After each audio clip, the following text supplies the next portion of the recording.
you guys are towards the back. State versus Marco, Penaloza, KC 395696. He is present. He's in custody. And sir, you understand that we're on for sentencing today? Yes, ma'am.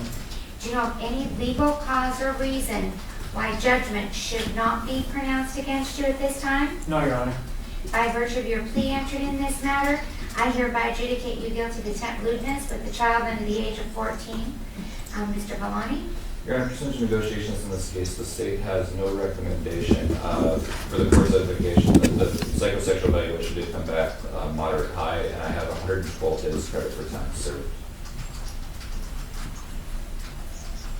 Okay, do you want to say anything, sir? Yes. I just want to say that I'm deeply sorry for what I've done. I'm applying for your mercy. Want a second chance. It won't happen again. It happened multiple times, did it not? Yeah. Where were you teaching? Charter school. Pardon? Charter school. Was it, what grade was it? First through 12? No, I taught middle school. Pardon? I taught middle school, 6th and 7th grade. Okay. Where did 8th graders go? Same school. Oh, okay, so 6th, 7th, and 8th? It was just math. You taught math? So you're very smart, obviously.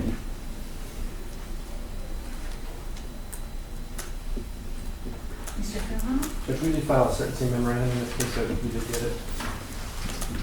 Yeah, I think it's a, I just want We to just make show a sure. couple letters of support. The family Yes. members who drafted the letters, he has 2 aunts, his father, and I can report that his sisters have been very communicative with the office and very supportive of him. As you can expect, his wife and he are separated and no longer together after this incident. And just briefly, we're going to ask, obviously, for probation for this man. It was really a broken moment, not a broken man in this situation. He does have family support. He did have 2 psychosexual evaluations. One was John Patel from the state that came back with the low, moderate, I think it was? Moderate high. And then we had Chambers that came back with the low, moderate also. I don't think it was moderate high, but a little bit less than that. So he's had 2 that both are kind of around the same area.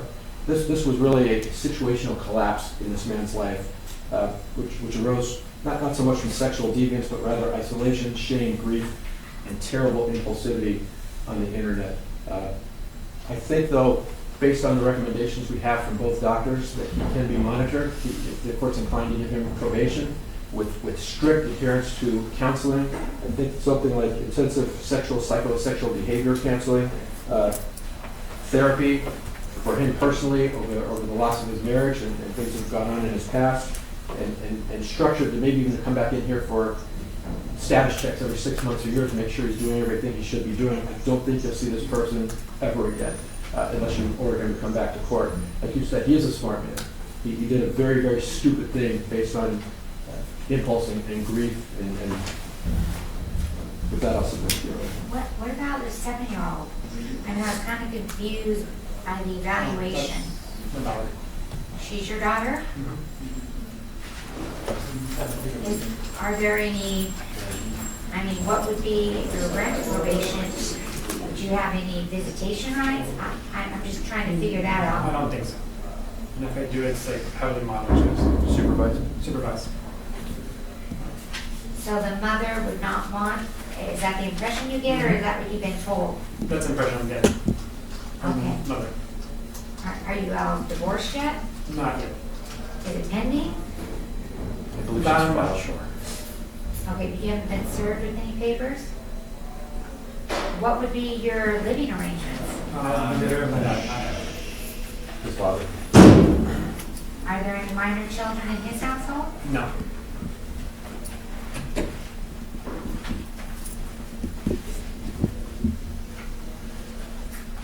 I'm assuming you don't have your teacher's license anymore? I mean, I don't know what happens.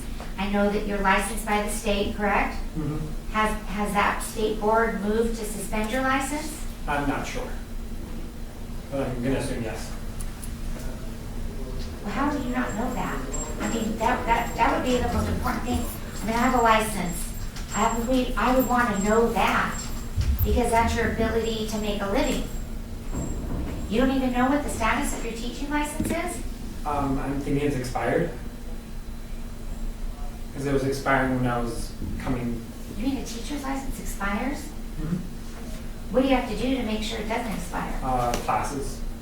Oh, like continuing education? Mhm. And you just let it lapse? Yes. What would happen if you wanted to re-up it? I'm not sure that I could with the conditions. Okay, that's what I'm wondering. You know what the rules are? Mm-hmm. And you believe that this would prevent you from Yes, ma'am. obtaining a license. So what would you plan on doing for a living? That I'm not sure, but I will get a job if I'm granted probation. What do you mean you're not sure? Like, how much time have you been in custody? Around 100 days. Have you been thinking about it? Yes. Well, what are your initial thoughts? My initial thoughts are like work for any company that would accept me with probation. I mean, your dad can't support you. Mm-hmm. You shouldn't. I mean, you have to understand you have to support yourself. And then I'm assuming you're going to have to support your child too. Mm-hmm. But you don't have any plans? I mean, that's concerning. I would just apply and see where I get whatever job I get first. That's what I would do. Okay, well that. All right, in accordance with the laws of state of Nevada, this court does now sentence you as follows. The administrative assessment, DNA fee, and collection fee will be imposed if you're required to submit to genetic marker testing. This time, the court's going to sentence you to 6 to 15 years, suspended, place you on probation, not to exceed 5 years. I can do 5 years on this, correct? You can, Your Honor, if you do have to fix 5 years.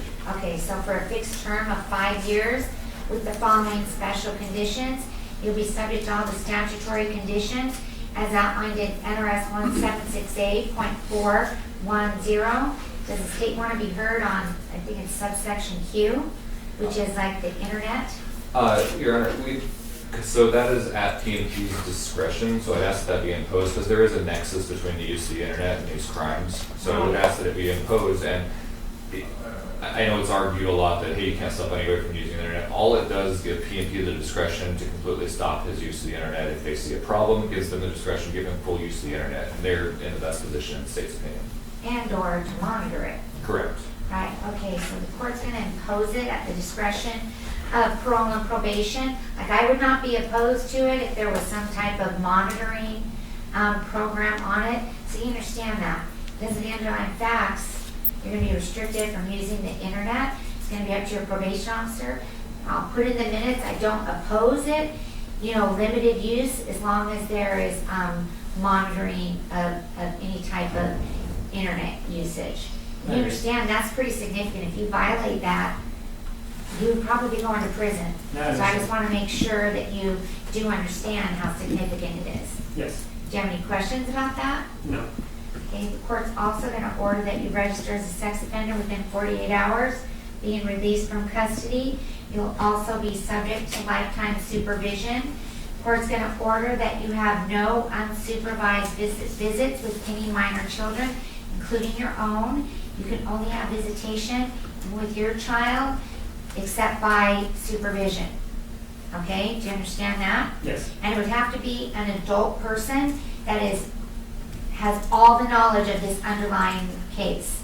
Yes. Like the parents, I'm assuming the mother knows everything. Mhm. It would have to be someone like that that had the knowledge so that they could supervise appropriately.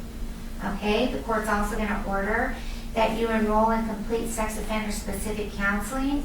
I'm going to order the one that's recommended in the first recommendation in Dr. Colt's report. I'm going to order that you don't possess, consume, control any alcohol during the term of your probation, that you comply with all general conditions of parole and probation. Are there any other conditions the state would want to have the court order? No, Your Honor, I think 176A.410 covers it. Okay. And obviously you can have no contact with the victims in this matter. Do you have any questions about any of that? No. And you're going to need to report to your probation officer within 24 hours of being released from custody. Do you understand that? Yes, I do. Okay, thank you. Thank you, Your Honor. Thank you. Thanks, Dave.